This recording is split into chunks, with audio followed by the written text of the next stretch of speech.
a yayin da wani dan uwa ya same ni domin bani wani shawara sai ya ce min Ali ka fara yin wani abu kaza mana na harkan kasuwanci sai na lura wannan abin idan nayi zan rubuta ko kuma zan yi asara ko kuma zuban mutunci ko kuma wani abu mara kyau sai in ce mishi kai gaskiya ni abin nan bai mun ba to ta yaya zaka faɗa hakan da turanci ka like wannan video idan ka samu wannan video interesting ka tiya mu sharing kuma ka subscribe mu wannan channel din ya zaka ce da turanci sai ka ce I don't buy it.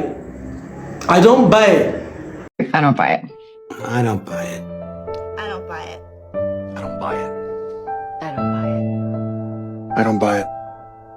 Like I don't buy yo I don't buy kai ni na wallahi ban yadda ba sauran mu koyi turanci idan ka ilmantu da wannan bidiyon ka hit mana like ka sharing mana wannan bidiyon ka subscribing ko kuma ka following saboda samun educative content ire-iren wannan ni kuma dan uwa Aliyu Rilwan wanda ke kara mana turanci zan yi ta zakalkalo mana ta karo mana turanci akai kullum a muddin ka taba like kuma ka following wannan channel din sai mun sake haduwa wani video bye bye